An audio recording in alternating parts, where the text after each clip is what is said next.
In a rather interesting turn of events, Kamala Harris has overtaken Donald Trump in Iowa, a state seen as a victory that was certain for Trump, but maybe not anymore. A poll from a highly respected pollster shows that Harris leading Trump 47% to 44%. Lots of helicopters here. You can hear we're outdoors here, so lots of air traffic.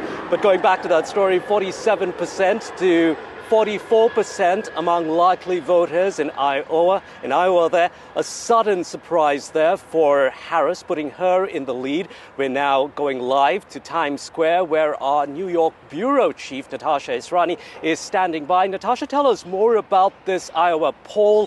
What do we know? Good morning, Ali.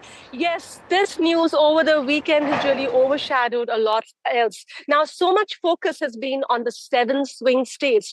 To now see Iowa, which has reliably gone to Trump in the last 2 election cycles, is a bit of a big change around, rather. And as you said, the pollster giving this information is highly respected. And according to her, one of the reasons could be women.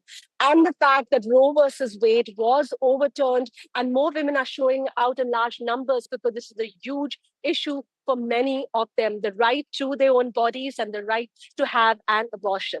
So that could be one of the reasons. But I do also still want to point out that when it comes to the rest of the states, the swing states, the election, the polls show a very tight race.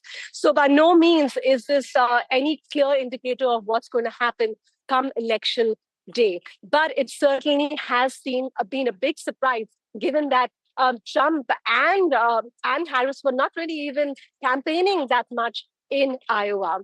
And to talk to us about a lot more of the situation here in the United States and also the uncertainty that is at unprecedented levels compared to previous election cycles, we have 2 guests joining us in Times Square.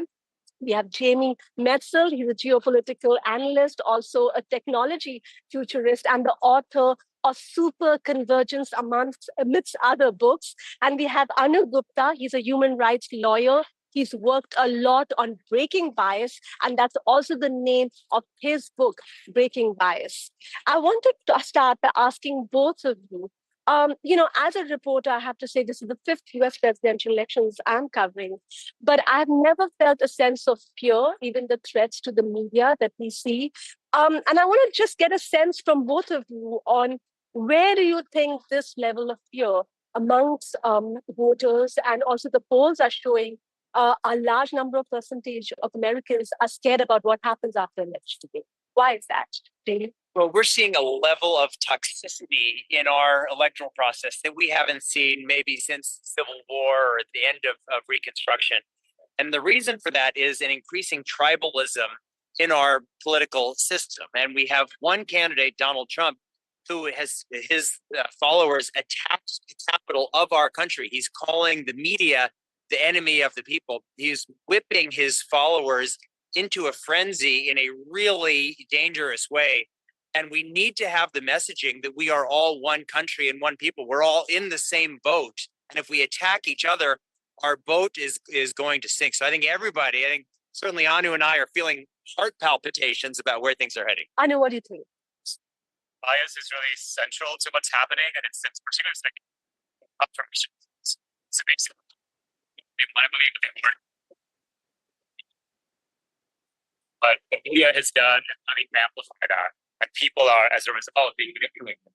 Now, we are hearing campaign officials in the election officials in the swing states. They're putting barbed wire around some. They're really preparing for possible political violence as well. And one thing they do point out is that they can create the right environment. They can learn de-escalation techniques as well.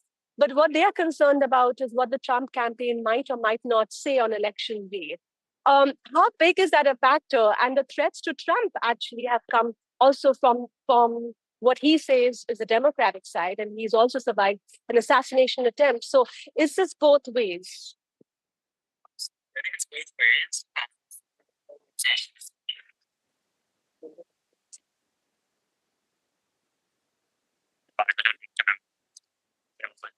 It's being fed with, lies laced with anger and hatred and faster. than truth itself.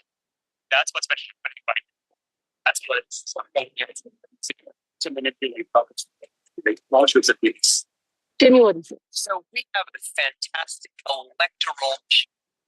Last elections were really clean and fair, and the new ones will be too. But people are being pushed into these information cul-de-sacs. Yeah. And democracy is not an end in itself. It's a means to an end of good governance. And our democracy is only as good as we are. And so we need to inspire ourselves to be our best.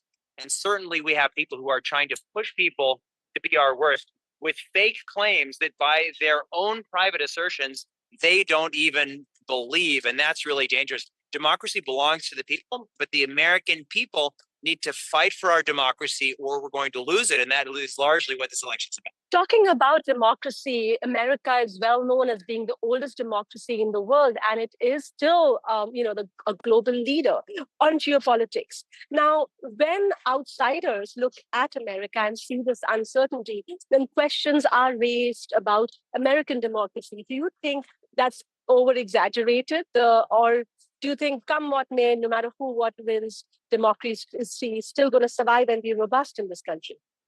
I think democracy will survive, but there's a reason the world has looked as it has since 1945, and that's because America and its allies won the war, and Germany and Japan and their allies lost the war. And so we live in a world where globalization is in many significant ways guided by what we in America are here doing at home.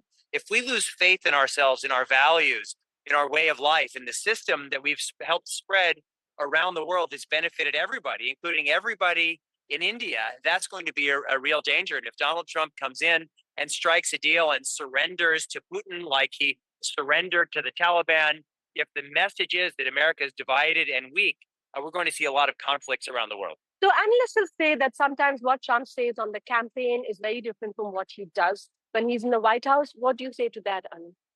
I think we have to believe him. We have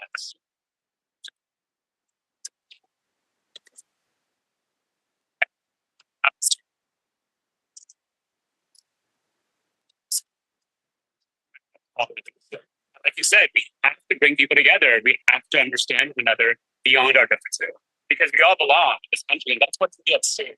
Who is American? Who isn't? Who belongs? Who doesn't belong? And that's what I think a lot of voters are also questioning. Several things that voters will basically come on us out to protect our democracy. But if they don't, we still have to protect it together. Yes, we've had huge early voting numbers, around 85 million is what I hear, but it's still less than 2020 in terms of early voting numbers. And that could have also been because of the pandemic when there were a lot more mail-in ballots. And with that, I'm going to throw it back to you, Alistair, in the studio. This is Natasha starting with her guest in Times Square. Right.